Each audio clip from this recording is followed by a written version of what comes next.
ஹல்லேலூயா. நல்ல கையோடு சொல்லுமா ஹல்லேலூயா. கர்த்தர் நல்லவர். எத்தனை பேர் விசுவாசிக்கிறீங்க?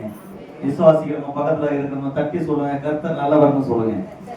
நிறைய பேருக்கு புரிய மாட்டேங்குது. ஒரு டாக்டர்கிட்ட போனா டாக்டர் ஒரு இன்ஜெக்ஷனை போட்டு தலைவலி சரியாயிடுச்சு என்ன சொல்றாங்க, வெளியே போய் அந்த டாக்டர் சூப்பர் டாக்டர் அப்படிங்கிறாங்க. நமக்கு வாழ்வை தந்தவர் அவர், நம்மளை வாழ வைக்கிறவர் அவர். அவர் ஒரு நாள் நம்ம என்ன பண்றது கிடையாது, கர்த்தர் நல்லவர்னு சொல்றது கிடையாது. இன்னையில இருந்து என்ன பண்ண போறோம், உங்களோட பக்கத்து வீட்டுல உங்களுக்கு தெரிஞ்சவங்க உங்களுக்கு அறிமுகமானவர்களுக்கெல்லாம் ஒரு காரியத்தை, ஒரு சுவிசேஷத்தை சொல்ல போறோம். என்ன காரியம் தெரியுமா? கர்த்தர் நல்லவர். இன்னும் ஒரு வாட்டி கூட பக்கத்துல தட்டி சொல்லுங்க, கர்த்தர் நல்லவர்னு சொல்லுங்க. இன்னும் நல்லா சொல்லுங்க, புரிஞ்சுக்க, நல்லா புரிஞ்சுக்கன்னு சொல்லுங்க. இல்ல சில நேரத்துல புரியாமலே பேசிட்டு இருக்கிறாங்க. கர்த்தர் நல்லவர். ஹல்லேலூயா.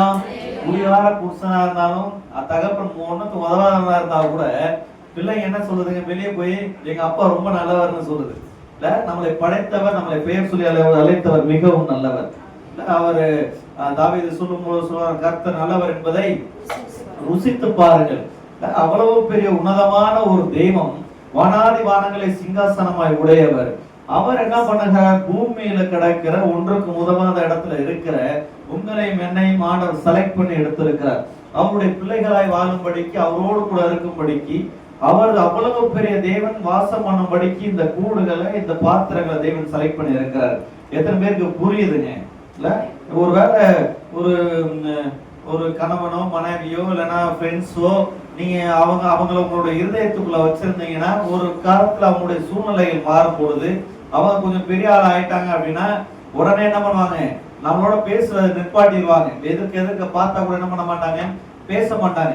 ஆனா இந்த சர்வ வல்லமை உள்ள தேவன் நம்முடைய ஸ்டேட்டஸை பார்க்கிறவர் அல்ல, நம்முடைய படிப்பை பார்க்கிறவர் அல்ல, நம்முடைய அழகை பார்க்கிறவர் அல்ல, நம்முடைய கலரையோ உயரத்தையோ பார்க்கிறவர் அல்ல, நம்முடைய இருதயத்தை பார்த்து நம்மளை செலக்ட் பண்ணி இருக்கிறார். அவருடைய பிள்ளைகளாக இருக்கும்படிக்கு நம்மளை பெயர் சொல்லி அழைத்து இருக்கிறார்.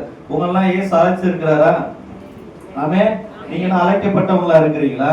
தேவனுக்கு பிரியமானவர்களா இருக்கிறீங்களா? எத்தனை பேருக்கு புரியுது? ஆண்டவர் உங்களை செலக்ட் பண்ணி இருக்கிறார். அல்லேலூயா. ஒரு வேலைக்கு ஆள் எடுக்கும் பொழுது ஒரு நல்ல ஒரு ஐடி கம்பெனில ஒரு ஆள் எடுத்தாங்கன்னா அதற்கு ஒரு சில குவாலிஃபிகேஷன் இருக்குது. இப்படி இருந்தாதான் அவங்கள வேலைக்கு எடுப்பாங்க.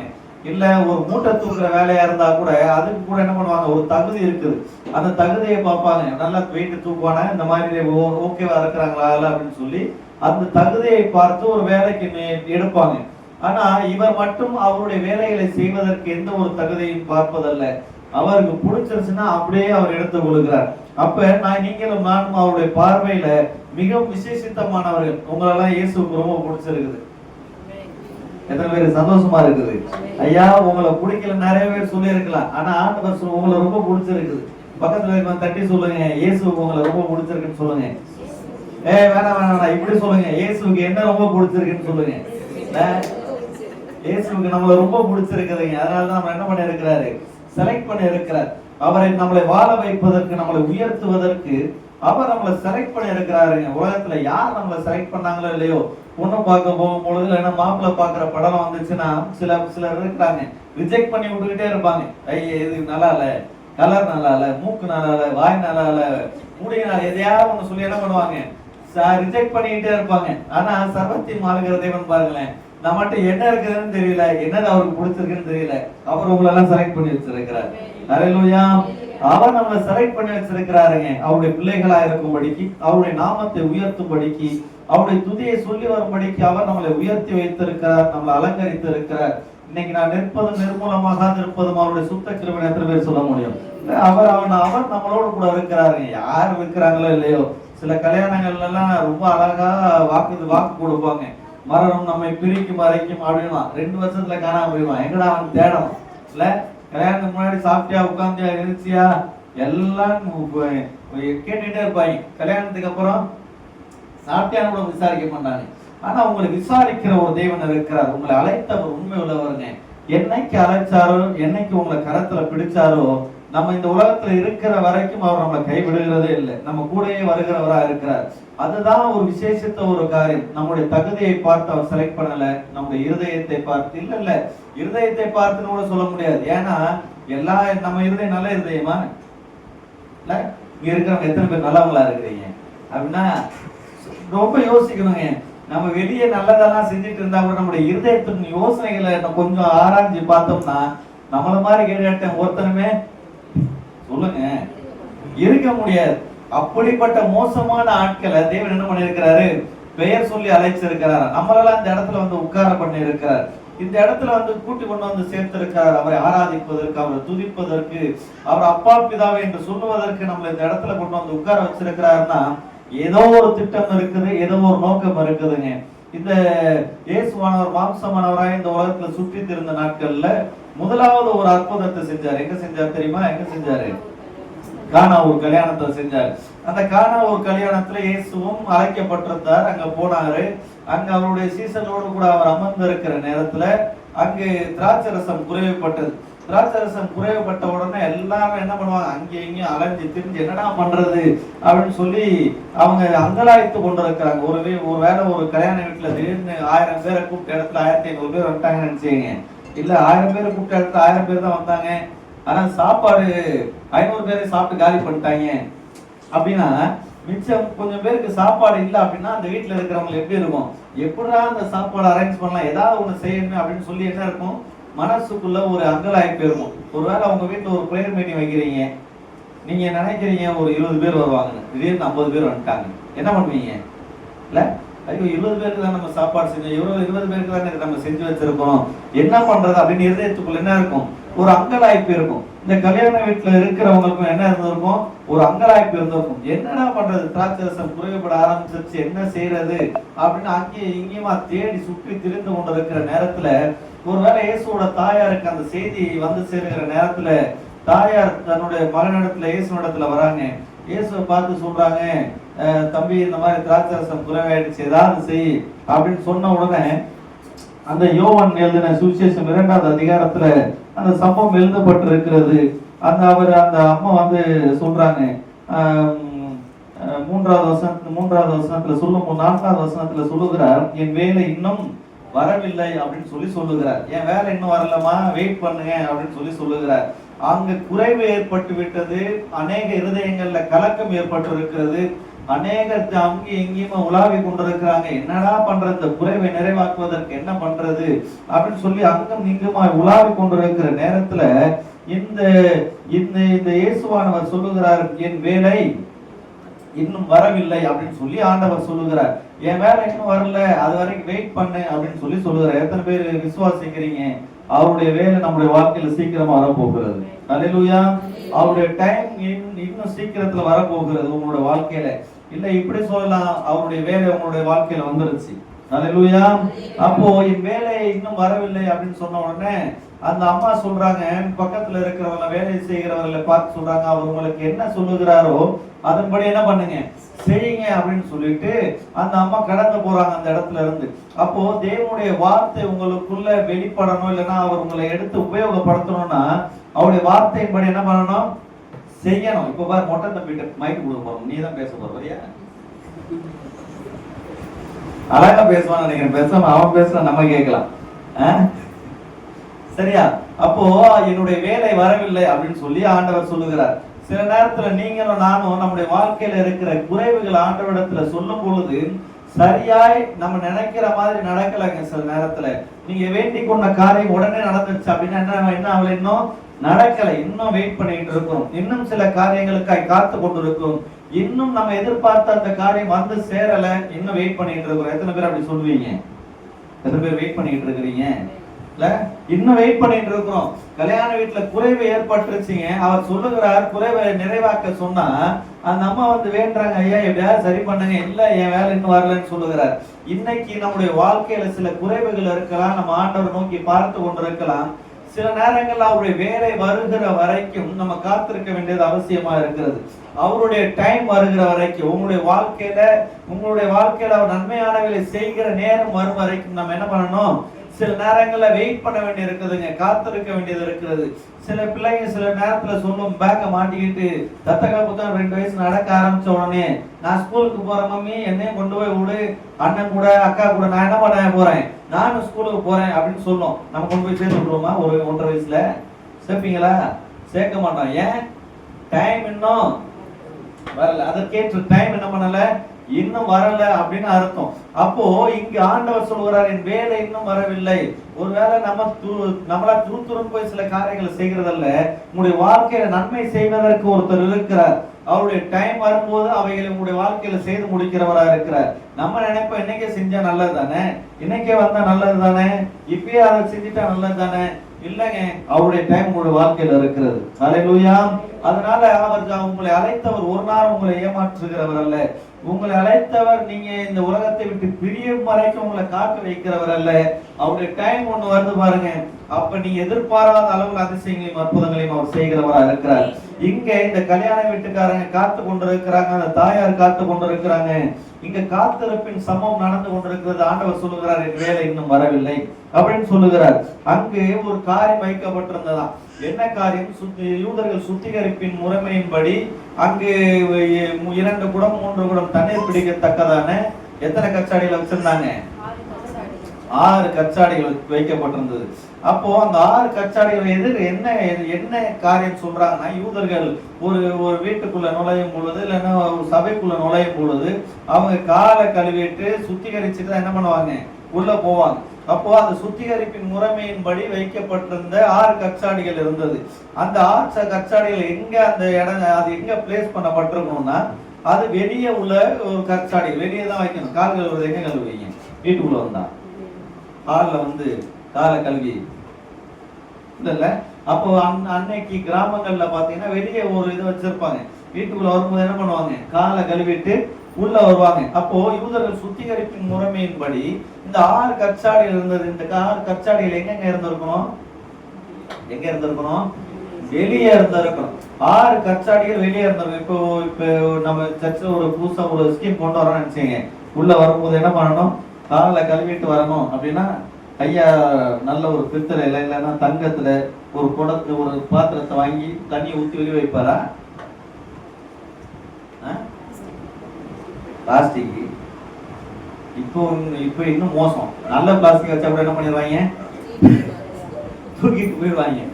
அதை தூக்கணும்னு நினைக்கிறவங்க என்ன பண்ணக்கூடாது? அதை தூக்க கூடாது. அப்படிப்பட்ட ஒரு பிளாஸ்டிக் நம்ம என்ன பண்ணுவோம்? ஓட்டை உடசல் அங்கே இப்படி அப்படின்னு ஒரு மாதிரி தத்தக்க புத்தகன்னு இருக்கிறது இல்ல. வெளியே வைக்கிற பாத்திரம் எப்படி இருந்தால் அதுக்கு நம்ம கன்சிடர் பண்றதே கிடையாது. அது ரொம்ப நம்ம கணக்குல எடுத்துக்கிறது கிடையாது. வெளியே வைக்க பாத்திரம் எப்படி இருந்தாங்கடா அப்படிங்கிற மாதிரி என்ன பண்ணுவோம்? வச்சிருப்போம். அப்ப வெளியே இருந்த பாத்திரங்கள் உள்ள வருவதற்கு தேவன் சில நேரங்கள் என்ன பண்றாரு? வெயிட் பண்ணுகிறார். ஹல்லேலூயா. எத்தனை பேருக்கு புரியுது? வெளியே இருந்த நம்மளை உள்ள வர வைக்கிறதுக்கு தான் சில காரியங்கள் இந்த உலகமே வெயிட் பண்ணிட்டு இருக்கு. ஆமாங்க, இந்த உலகமே வெயிட் பண்ணிட்டு இருக்குது. எதுக்காக தெரியுமா? நீங்களும் நானும் உள்ள வருவதற்காக. இங்க உள்ள ஆண்டவர் உங்களை அழைத்து கொண்டு வந்து வைத்திருக்கிறாருன்னா ஒரு நோக்கம் இருக்குது. நம்மகிட்ட என்னங்க ஒரு பெருசா ஒரு குவாலிட்டியை சொல்லிட முடியும்? என்ன ஒரு குவாலிஃபிகேஷன் நம்மகிட்ட அதிகமா இருக்குன்னு நீங்க சொல்ல முடியும்? ஐயா நான் ரொம்ப அழகுல சிறந்தவா, நான் இவ்வளவு ஹைட்டு, நான் இதுல பெஸ்ட், நான் படிப்புல சிறந்தவா, என் குடும்பம் இதுல சிறந்தது, ஏதாவது ஒரு குவாலிட்டி நம்மகிட்ட இருக்குதா? எதையாவது நம்ம சொல்ல முடியுமா? ஆண்டவர் என்ன செலக்ட் பண்ணதுக்கு இதுதாங்க ரீசன் அப்படின்னு யாரும் சொல்ல முடியுமா? யாருமே சொல்றதுக்கு ஒண்ணும் இல்லையே. ஒரு காரியமும் கிடையாது. அவர் செலக்ட் பண்ண பாத்திரத்தை பார்த்தீங்கன்னா வெளியே வைக்கப்பட வேண்டிய ஒரு பாத்திரம். அவருடைய அற்புதத்தை செய்வதற்கு, அவருடைய அதிசயங்களை சுமந்து திரிவதற்கு ஆண்டவர் செலக்ட் பண்ண பாத்திரம் வெளியே கடக்கப்பட்ட ஒரு பாத்திரம், ஒன்றுக்கு உதவாத ஒரு பாத்திரம், யாரும் மதிக்காத ஒரு பாத்திரம். ஐயா நீங்க யாராலையும் மதிக்கப்படாம, யாரும் உங்களை பார்த்தாலும் ஒரு கணக்கில் எடுத்துக்கொள்ளப்படாம, உங்க குடும்பத்திலே பின்தங்கினவர்களாய் இல்லைன்னா ஒன்றுக்கு உதவாதவர்களாய், படிப்பு மண்டல ஏறாம டீச்சர்ஸ் உங்களை பார்த்து நீ எல்லாம் ஒன்றுத்துக்கு உதவ மாட்டேன்னு சொல்லியிருந்தாங்கன்னா நீங்க ரொம்ப சந்தோஷப்படுங்க. ஏன்னா ஆண்டவர் உங்களை சூஸ் பண்ணி இருக்கிறார். ஹல்லேலூயா. ஆண்டவர் உங்களை செலக்ட் பண்ணி இருக்கிறார். உங்க கூட பிறந்தவங்க எல்லாம் உங்களை கணக்குல எடுக்காம இருந்திருந்தாங்க, கவலைப்படாதீங்க. ஆண்டவர் உங்களை கணக்குல எடுத்திருக்கிறாருங்க. ஆண்டவர் சொல்லுகிறார், தள்ளப்பட்ட கல்லை மூளைக்கு தலைக்கல்ல ஆயிற்று. ஒண்ணுக்கும் உதவாம கட்டப்பட்டிருந்த அந்த கழுதையை தான் ஆண்டவர் என்ன பண்றாரு? செலக்ட் பண்றாருங்க. ஒன்றுக்கும் உதவல, எதுக்கும் ஆவாதுன்னு கட்டி வைக்கப்பட்டிருந்த ஒரு கழுதை. அந்த கழுதையை அவுக்கும் பொழுது யாராவது கேட்ட என்ன சொல்லுங்கன்னு சொன்னாரு? இது ஆண்டவருக்கு வேணும்னு சொல்லுங்க, அவன் அப்படியே விட்டுருவான் அப்படின்னு சொன்னார். அப்ப யாராகிலும் கேட்டா அப்படின்னா என்ன அர்த்தம்னா, யாருமே அதை அவுத்த என்ன பண்ண மாட்டாங்க, கேட்க மாட்டாங்க. ஏன்னா அது ஒரு யூஸ்லெஸ், ஒன்னுக்கும் உதவாது. ஒரு கழுதைன்னு ஒண்ணு இருந்துச்சுன்னா அதுக்கு வேலை என்னது? பொதி சுமக்கணும், அந்த வேலை செஞ்சாதான் அதுக்கு மரியாதை. அதை செய்வதற்கு கூட அதற்கு ஒரு பலன் இல்லைன்னா அதற்கு ஒரு மரியாதையே கிடையாது. அதை ஒரு ஓரமா கட்டி கட்டி வச்சிருந்தாங்க.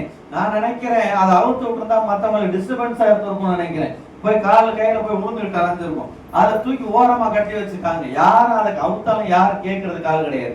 அப்படியே கேட்டாலும் இது ஆண்டவருக்கு தேவைன்னு சொன்னா எடுத்துட்டு போடா அப்படின்னு சொல்லி என்ன பண்ணுவாங்க, விட்டுருவாங்க. அவ்வளவுதான் இந்த கழுதைக்கு மரியாதை. அவ்வளவுதான் இந்த கழுதையோட ஒரு ஒரு குவாலிட்டி, ஒரு குவாலிஃபிகேஷன். அவ்வளவுதான் இந்த கழுதைக்கு. அதனுடைய வேலையை செய்து கொள்வதற்கேற்ற பலன் இல்லாத ஒரு கழுதை ஆண்டவர் சூஸ் பண்ணும்போது அந்த அந்த எருசலேம்ல இல்லைன்னா அவர் இருந்த அந்த பகுதியில என்ன கழுதை பெஸ்டோ அந்த மாதிரி சூஸ் பண்ணி இருக்கலாம். ஆனா அவர் சூஸ் பண்றதை பாருங்களேன், ஒன்றுக்கும் உதவாமல் ஒரு நாளும் ஒருவரும் ஏறி இருக்காத, ஏறினாலும் சுமக்க தகுதி இல்லாத ஒரு கழுதை என்ன பண்றாரு, அவர் செலக்ட் பண்றாருங்க. எத்தனை பேருக்கு புரியுது? உங்களை என்னை ஆண்டவர் செலக்ட் பண்ணிருக்கிறார். ஆமாங்க, உங்களை என்னைய ஆண்டவர் செலக்ட் பண்ணி இருக்கிறார். இந்த கழுதையை ஆண்டவர் செலக்ட் பண்ணார்னா ஒன்றுக்கும் உதவாததை போய் அவங்க அவுக்கும் பொழுது இது யாருக்கு எடுத்து போ, அதுக்கு ஒரு 5 ரூபா கூட 10 ரூபா கூட யாரும் கேட்கல. தொலைஞ்சா போதுதான் நினைச்சு என்ன பண்றாங்க, அனுப்பி விடுறாங்க. தொலைஞ்சா போதும், இந்த இடத்துல இருக்காம கண்ணு முன்னாடி இல்லாம இது டிஸ்போஸ் ஆனா போதும் அப்படிங்கிற அளவுல அதற்கு அவ்வளவுதாங்க மரியாதை. அவ்வளவுதான். சிலருடைய குடும்பங்கள்ல சிலரை குறித்து அவ்வளவுதான் மரியாதை. இது நம்ம கண்ணு முன்னாடி இல்லாம எங்கேயாவது போனாலே போதும் அப்படிங்கிற அளவுல சிலருக்கெல்லாம் மரியாதை. அவ்வளவுதான் இந்த உலகம் நமக்கு கொடுக்கிற மரியாதை. ஆனா இந்த இப்படிப்பட்ட மனிதர்களை, இப்படிப்பட்ட ஆட்களை தேவன் என்ன பண்றாரு, செலக்ட் பண்றாரு. இப்படிப்பட்டவர்கள் தான் ஆண்டவர் செலக்ட் பண்ணுகிறார். ஏன் தெரியுமா? சர்வத்தை மாளுகிற தேவனை சுமப்பதற்கு நீதான் கரெக்ட்னு ஆண்டவருக்கு நல்லா தெரியும். ஹல்லேலூயா. ஆயா, ஆண்டவர் சுமப்பதற்காய், அவருடைய சுவிசேஷத்தை சொல்லுவதற்காய் தேவன் உங்களை என்னையும் செலக்ட் பண்ணி இருக்கிறார். இங்க பாருங்களேன், இந்த கச்சாடிகள்ல உள்ள வர வச்சார். உள்ள வந்த உடனே நேரம் வந்துருச்சா, என் வேலை வந்துருச்சான்னு வரல. அந்த கச்சாடிகள் இருந்துச்சு. இப்ப எத்தனை பேர் உள்ள வந்திருக்கிறீங்க? நிறைய பேர் வெளியே இருக்கிற மாதிரி இருக்கு. எல்லாரும் உள்ள வந்துட்டீங்களா?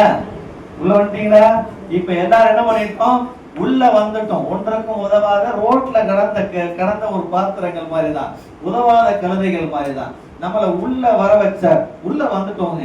ஆண்டவருடைய சத்தத்தை கேட்டு உள்ள வந்திருக்கிறோம். ஏதோ ஒரு காரியத்தை ஆண்டவருடைய வாழ்க்கையில செய்து உள்ள கொண்டு வந்திருக்கிறார். இதுக்கே ஆண்டவர் நம்ம கூடான கூடிய நன்றி செலுத்தணும். ஆமாங்க, ஒண்ணுக்குமே உதவாது. ஒருத்தனை மதிக்காதவங்க கூட, அவன் கூட பொண்ணு பார்க்க வந்தானா அந்த பொண்ணுக்கு மூக்கு இதுவே ஒண்ணுக்கு உதவாம இருக்கும். ஆனா இது 1000 குறைய சொல்லிட்டாலே பார்த்திருக்கீங்களா? ஆமா, அதுவே அப்படி சொல்லிட்டாலையும். ஆனா அவ்வளவு பெரிய ஆண்டவர் நம்மள என்ன பண்ணிருக்கிறாரு, முத்தே மணியே அழகே என் செல்லமே அப்படின்னு கொஞ்சம் செலக்ட் பண்ணி என்ன பண்ணிருக்கிறாரு, அவரோட மடியில வச்சிருக்கிறாரு. எத்தனை பேருக்கு சந்தோஷமா இருக்குது? எனக்கு பிரியமானவனே, எனக்கு பிரியமானவளே, என் ரூபவதியே இல்ல இப்படி எல்லாம் சொல்லி அவர் நம்மளை அழைத்து அவருடைய மடியில உட்கார வச்சிருக்கிறாருங்க. எத்தனை பேர் உள்ள வந்திருக்கிறீங்க? ஹல்லேலூயா. உள்ள வந்தா மட்டும் கொஞ்சம் கையை அசைச்சு காமிங்க. அப்படி இல்ல உள்ள வந்துட்டோமா? இப்ப 6 கச்சாடை என்ன பண்ணிருச்சு, உள்ள வந்தாச்சுங்க. உள்ள வந்தாச்சு. இப்ப 6 கச்சாடைகள் வைக்கப்பட்டிருக்கிறது. ஆண்டவருடைய வேலை வந்துச்சு பாருங்க. அந்த கச்சாடையை திரும்பி கூட பார்த்திருக்க மாட்டான். அது எப்படி இருந்திருக்கும்? எப்படியா இருந்திருக்கும்? கொஞ்சம் அழுக்கான வெளியே வைக்க பார்த்துட்டு கல்வி அப்படியே வைப்போம். ஏதாவது பாட்டு கிடந்துருவோம். அது பாட்டு ஒரு வாரமான அது யூஸ் பண்ணுவானு சம்திங்ல. அப்ப அந்த கச்சாடிகள்லாம் உள்ள வந்த உடனே அந்த வேலையாட்களை பார்த்து சொல்லுகிறார், நீ என்ன பண்ணு, தண்ணீரை நிரப்பு அப்படின்னு சொல்லி சொல்லுகிறார். ஆமாங்க, தண்ணீரை நிரப்பு அப்படின்னு சொல்லி சொல்லுகிறார். அந்த கச்சாடிகள் அப்படியே கொண்டு வந்து வைக்கப்பட்டது. அந்த கச்சாடிகள்ல கொண்டு போய் என்ன பண்றாங்க, அந்த அந்த தண்ணீரை நிரப்புறாங்க. எத்தனை பேர் விசுவாசிக்கிறீங்க? இன்னைக்கு தேவன் விசேஷித்த கிருபைகளினால் ஆண்டவர் நம்ம நிரப்பணும். தண்ணீர்னாலே என்ன சொல்லுவாங்கன்னா ஹோலி ஸ்பிரிட், பரிசுத்த ஆவியானவர்னு சொல்லுவாங்க. அந்த பரிசுத்த ஆவி நிறைவினால நம்மளை நிரப்பட்டும், அவருடைய கிருபைகளினால் நிரப்பட்டும். எத்தனை பேர் அப்பா பிதாவே என்று கூப்பிடப்படுகிற புத்திர சுவிகாரத்தின் ஆவியை பெற்றிருக்கிறீங்க?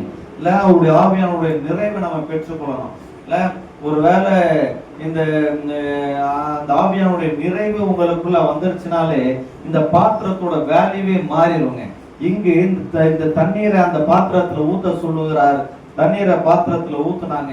தண்ணீர் ஊற்றப்பட்ட பிறகு ஆண்டவர் அந்த டைம் வந்தவுடனே அந்த வேலைக்காரங்க பார்த்து சொல்லுகிறார், இதுல இருக்கிறத கொண்டு என்ன பண்ணுங்க, வந்து விசாரிப்புக்காரனிடத்துல கொண்டு போங்க அப்படின்னு சொல்லும் பொழுது இவங்க கொண்டு போறாங்க.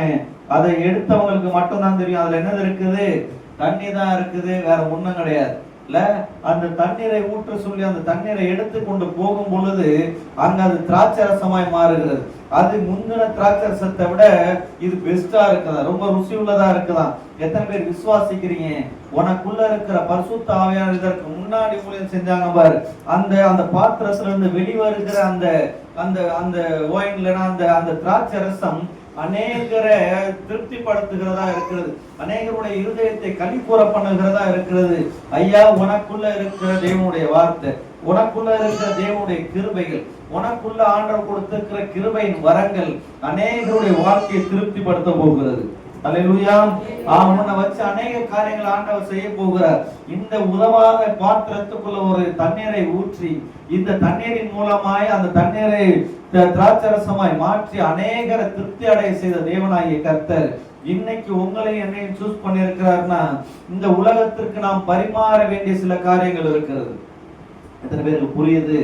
இல்ல, நம்ம இந்த உலகத்திற்கு பரிமாற வேண்டிய சில காரியங்கள் இருக்குது. இந்த உலகத்திற்கு நம்ம செய்ய வேண்டிய ஒரு காரியங்கள் இருக்கிறது.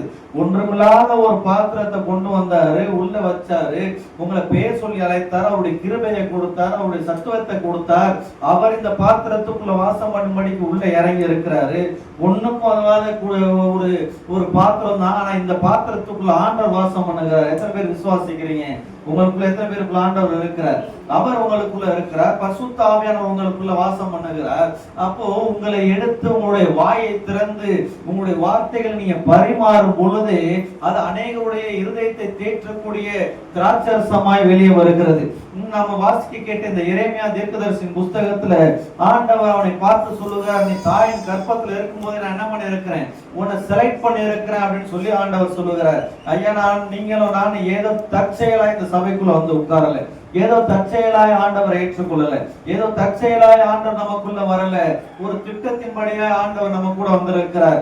நம்ம நினைக்கிறோம், நான் 10 வயசுல ஆண்டவர் ஏற்றுக்கிட்டேன், 20 வயசுல ஆண்டவர் ஏற்றுக்கொண்டேன், இல்லைன்னா 40 வயசுல ஆண்டவர் ஏற்றுக்கொண்டேன், இல்லைன்னா மூதாதையர் எங்களை ஏற்றுக்கொண்டனா நான் கிறிஸ்தவனா இருக்கிறேன். இல்ல, அவர் சொல்லுகிறார், எரேமியா தீர்க்கதரிசியோடு பேசும் பொழுது தாயின் கற்பத்துல அவன் இருக்கும் பொழுதே அவன் என்ன பண்ணாரா, ஆண்டவர் அறிந்தாராம். ஆண்டவர் அவனை அறிந்தார், அவனை பெயர் சொல்லி அழைத்தார். எத்தனை பேருக்கு புரியுதுங்க? நீங்க வெளிப்படுவதற்கு முன்பதாகவே உங்களுடைய தாயின் தகப்பன் உங்களை அறிவதற்கு முன்பதாகவே தேவன் உங்களை செலக்ட் பண்ணி இருக்கிறாருங்க. உங்களை செலக்ட் பண்ணி இருக்கிறார். அவருடைய வேலையை செய்வதற்கு, அவருடைய காரியங்களை நடப்பிப்பதற்கு ஆண்டவர் நம்மளை செலக்ட் பண்ணி இருக்கிறார். அந்த மத்தேயு எழுதின சுவிசேஷத்துல 28வது அதிகாரம் 19வது வசனம் சொல்லுகிறது, ஆகையால் நீங்கள் புறப்பட்டு போய் சகல ஜாதிகளின் சீசராக்கி பிதா குமாரன் பரிசுத்தாவின் நாமத்தினாலே அவர்களுக்கு ஞானஸ்தானம் கொடுத்து என்று எழுதியிருக்கிறது. அப்போ இந்த பாத்திரங்களை அவர் செலக்ட் பண்ணி உள்ள கொண்டு வந்து வச்சாரு. இன்னைக்கு அவருடைய பரிசுத்தாவினால் நிரப்பி இருக்கிறார், அவருடைய கிருபையினால் நிரப்பி இருக்கிறாரு. இன்னும் நம்ம என்ன பண்ணிட்டு இருக்க கூடாது, அமைதியா இருக்க கூடாது. நீங்க நம்ம என்ன பண்ணணும், புறப்பட்டு போய் சகல ஜாதிகள் என்ன பண்ணணும், சீஷராக்கணும், சுவிசேஷத்தை சொல்லுவதற்கு நம்ம அழைக்கப்பட்டவர்களா இருக்கிறோம். இந்த எரேமியா தீர்க்கதரிசியை தேவன் அழைச்சி அவனுக்குள்ள அவருடைய கிருபைகளை கொடுத்து அவனுக்கு ஒரு அதிகாரத்தை கொடுக்கிறார். கட்டவும் இடிக்கவும் நாட்டவும் அவனுக்கு என்ன பண்றாரு, ஒரு அதிகாரத்தை கொடுத்து அனுப்புகிறார். இங்க இருக்கிறவங்க எத்தனை பேருக்கு புரியுது? உங்களை அழைத்தவர் சும்மா உங்களை இந்த இடத்துல வச்சு அழகு பார்ப்பதற்கு அவர் அழைக்கல. நீங்க புறப்பட்டு போய் சகல ஜாதிகளையும் சீஷராக்கி என்று எழுதியிருக்கிறது. உங்களை அதற்காக தான் அழைச்சார், அதற்காக தான் நம்ம செலக்ட் பண்ணி வச்சிருக்கிறார். அவர் சொல்லுகிறார், இந்த ஜனத்தை எனக்கென்று ஏற்படுத்தின இவர்கள் என்ன பண்ணுவாங்களாம், என் துதியை சொல்லி வருவார்கள். நீங்க அவருடைய துதியை என்ன பண்ணணும், சொல்லி வரணும். நம்ம ஆரம்பத்துல சொன்னது போல கர்த்தர் நல்லவர், இயேசு நல்லவர்ங்கிறத என்ன பண்ணணும், சொல்லி வரணுங்க எல்லா இடத்துலையும். அதற்காக தான் தேவன் நம்மளை அழைச்சிருக்கிறார். நீங்க வாயை திறக்க ஆரம்பிச்சீங்கன்னா நீங்க நினைக்கிறீங்க, நான் வெளியே கிடந்த பாத்திரம் தானே, இதுக்குள்ள என்ன இருந்துற போது, அசிங்கமான தண்ணி தானே இருக்கணும். இல்ல இல்ல இல்ல, உனக்குள்ள ஊற்றப்பட்டிருக்கிற தண்ணி இல்ல, அது சாதாரணமானதல்ல, அது சர்வத்தி மாளுகிறவருடைய நிறைவு. அவரை உங்களுக்குள்ள இருக்கிற நீ வாயை திறக்க ஆரம்பிச்சாலே உன்னுடைய வார்த்தைகள் இனிமையானவைகளாக வெளியே வரப்போகிறது, உன்னுடைய வார்த்தைகள் வல்லமை நிறைந்தவைகளாக வெளியே வரப்போகிறது.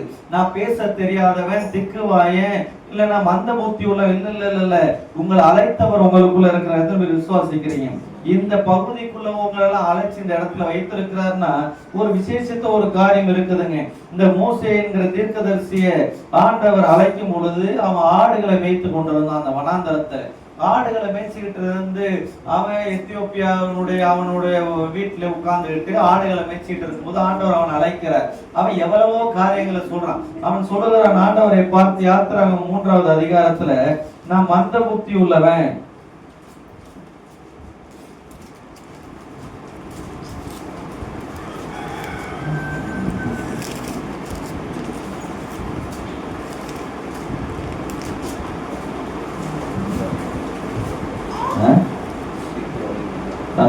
திக்குவாயும் மந்த புத்தியும் உள்ளவன் அப்படின்னு சொல்லி அவன் சொல்லுகிறான். அவன் ஆண்டவர் இடத்துல என்ன சொல்றான், நான் திக்குவாய் ஆண்டவரே, நான் மந்த புத்தி உள்ளவன், என்னால என்ன பண்ண முடியாது, ஒன்றும் செய்ய முடியாது, எனக்கு அவ்வளவுதான் கெப்பாசிட்டி, அவ்வளவுதான் என்னால முடியும், இவ்வளவு கேவலமான ஒரு மனுஷன் நானு அப்படின்லாம் அவன் சொல்லும் பொழுது ஆண்டவர் சொல்கிறார், வாயை உண்டாக்குனவர் யாரா, செவியை உண்டாக்குனவர் யாரு, எனக்கு தெரியாதா அப்படின்னு சொல்லி ஆண்டவர் அவனை என்ன பண்ணுகிறார், அனுப்புகிற ஒரு காரியத்தை நம்ம பார்க்கிறோம். அந்த 4வது அதிகாரம் 10வது வசனத்துல எழுதி இருக்கிறது இல்ல, அவர் தான் நமக்கு எல்லாவற்றையும் படைத்திருக்காரு. சில நேரங்கள் ஆண்டவர் அழைப்பை நம்ம என்ன பண்றோம், நீங்க நம்ம ஒரு நினைக்கலாம், இந்த போதகர் ஒருத்தர் இருக்கிறார், அவர் தான் சொல்லணும், இல்லைன்னா ஊழியக்காரங்க இருக்கிறாங்க, அவங்க தான் இயேசுவை பற்றி சொல்லணும். இல்ல அவருடைய நாமத்தினால நம்ம ஞானஸ்தானம் எடுத்திருக்கிறோம், அவர் அறிந்திருக்கிறோம் அப்படின்னாலே, அவர் உங்களை செலக்ட் பண்ணிருக்கிறார் அப்படின்னாலே நீங்க என்ன பண்ணணுமா, ஆண்டவர் குறித்து எல்லா இடத்துலையும் சொல்லணுமா. நம்மளை படைச்சது அதற்காக தான். இந்த ஜனத்தை எனக்கு என்று ஏற்படுத்தின இவர்கள் என்ன பண்ணுவாங்க, என் துதியை சொல்லி வருவார்கள் என்று எழுதியிருக்கிறது. அப்போ ஒரு ஆளை உங்களுக்கு பிடிச்சிருச்சுன்னா, ஒரு ஆளுடைய அன்பை நீங்க ருசி பார்த்தீங்கன்னா எல்லா நேரம் என்ன பண்ணுவீங்க, அவங்களை குறித்தே பேசிக்கிட்டு இருப்போம். அப்ப இந்த சர்வத்தையும் ஆளுகிற தேவனை குறித்து பேசுவதற்கு, அவரை குறித்து அநேக இடத்துல சொல்லுவதற்கு, அவர் இந்த உலகத்தில் அற்புதங்களையும் அதிசயங்களையும் செய்வதற்கு ஒரு வெசல், ஒரு பாத்திரம் தேவைப்படுகிறது. அந்த பாத்திரத்தை ஆண்டவர் செலக்ட் பண்ணி வச்சிருக்கிறார். உங்களை என்னை ஆண்டவர் அதற்காக தான் செலக்ட் பண்ணி இருக்கிறார்.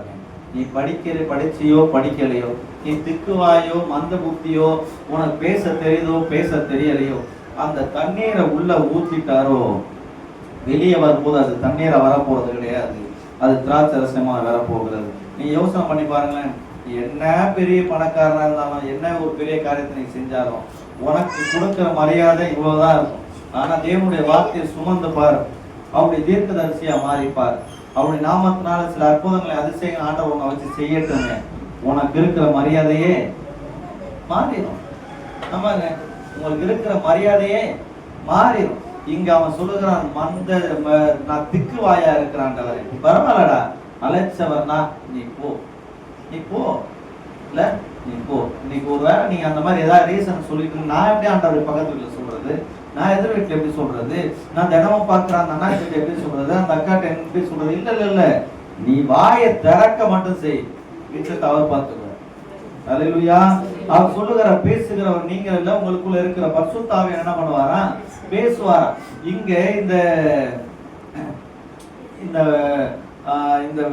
இந்த மோசே என்கிற ஒரு மனுஷன் ஆண்டவர் அழைச்சு அனுப்பும் பொழுது அவன் அப்படிதாங்க பல காரியங்களை சொல்றான், பல விதமான காரியங்களை அங்க சொல்லி கொண்டு இருக்கிறான். அப்போ ஆண்டவர் அவனை பார்த்து, காதை படைச்சவர் யாரு, வாயை படைச்சவர் நான் உன் கூட இருக்கிறேன், நீ போய் சொல்லு அப்படின்னு சொல்லுகிறார். இன்னைக்கு ஒருவேளை ஆண்டவருடைய வார்த்தையை சொல்வதற்கு நீங்க தயங்கிக்கிட்டு இருந்தீங்கன்னா, இன்னைக்கு ஆண்டவர் உங்களோடு கூட இடைப்பட்டு கொண்டு இருக்கிறார். உங்களுக்கு வாய்ப்புகள் கிடைக்கும் பொழுது சொல்லாம இருந்தீங்கன்னா, ஆண்டவர் இன்னைக்கு உங்களோடு கூட இடைப்படுகிறார். அவருடைய சுவிசேஷத்தை சொல்லுவது நம்ம இருந்த கடமையா இருக்கிறது. தம்பி இதுவா, அவனை எனக்கு ரொம்ப பிடிச்சிருக்கேன். அப்போ அவர் எப்படிப்பட்டவரா இருக்கிறார், ஒன்றுக்கு உதவாதவைகளை அவர் என்ன பண்றாரு, தனக்கென்று செலக்ட் பண்ணி வச்சிருக்கிறார். இப்போ இந்த தம்பி என்ன பண்றாரு, ஆண்டவர் ஊழியத்தை செலக்ட் பண்ணிட்டாரு நினைச்சீங்க, இவனை பாக்குறவங்க என்ன பண்ணுவாங்க, இது சரியான வாராச்சு, இதெல்லாம் என்னடா பண்ண போகுது அப்படின்னு நம்ம நினைப்போம். ஆனா இவனை வச்சு ஆண்டவர் என்ன பண்ணுவாரு, தண்ணிய ஊத்தி வச்சு சும்மா ஊத்தி வச்சிருக்காரு, இல்ல நான் அவர் உள்ள போய் வாசம் பண்றாரு, சும்மா வாசம் பண்றாரு. இவனை வச்சு அசாத்தியமான காரியங்கள் என்ன பண்ணுவார் ஆண்டவர் செய்வாருங்க. எனக்கு தெரிஞ்சு நான் ஒரு வாட்டி இந்த கேரளால அது என்னடா வந்து ஒன்றை கேட்கலடா நானு அடுத்தாடி போறேன்னு அந்த பார்டர்ல ஒரு இடம். அப்ப அந்த இடத்துக்கு போயிருக்கும் போது இந்த மாதிரி இந்த சைஸ்ல தான் ஒருத்தன் இருந்தான். சரியா, அது நல்ல ஒரு கேம்ப் ஒன்று நடந்துச்சு. எல்லாம் பாஸ் பேசினாரு, எல்லாம் ஓகே, நல்லா போயிட்டு இருந்துச்சு. இந்த லஞ்ச் டைம் வந்த உடனே அந்த அந்த கேம்ப்ல நிறைய பாஸ்டர் வந்திருந்தாங்க, அவங்களோட பிள்ளைங்களாம் வந்திருந்தாங்க.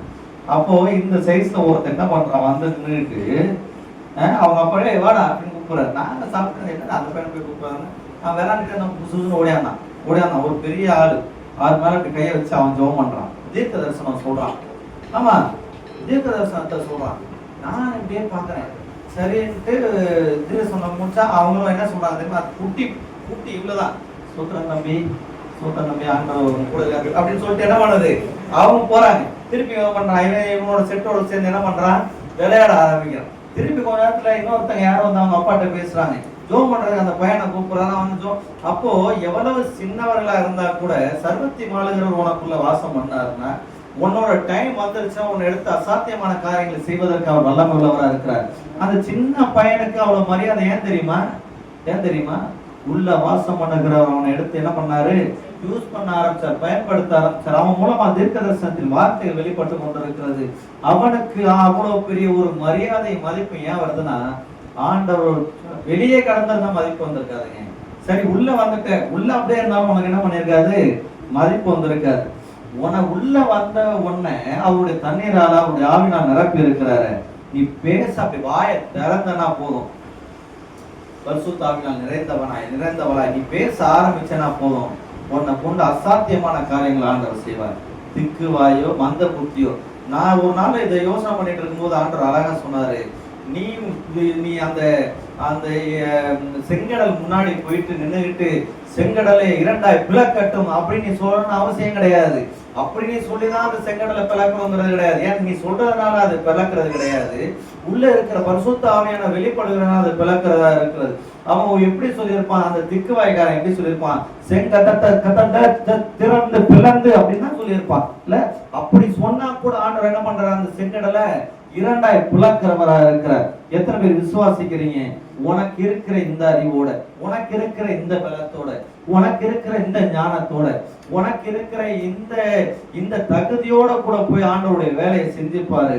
உன்னை வச்சு அவர் அசாத்தியமான காரியங்களை செய்வதற்கு வல்லமை உள்ளவராக இருக்கிறார். ஹல்லேலூயா. எத்தனை பேர் விசுவாசிக்கிறீங்க உங்களை கொண்டு பெரிய காரியங்களை ஆண்டவரால் செய்ய முடியும்? ஆமாங்க, உங்களை கொண்டு ஆண்டவரால் பெரிய காரியங்கள் செய்ய முடியும். சாதாரண மீன் பிடிக்கிறவன், மீனை பிடிச்சிக்கிட்டு அலைஞ்சவன், அவனை கூப்பிட்டாரு, ஒன்னுக்கும் உதவாதவன் தான், நல்லா தெரியுது.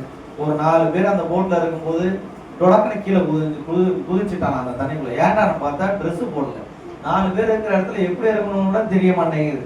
அவனெல்லாம் சூஸ் பண்ணி அவனையே வச்சு அவ்வளவு பெரிய காரியத்தை ஆண்டவர் செஞ்சார்னா, உன்னை என்னைய வச்சு செய்ய முடியாதா?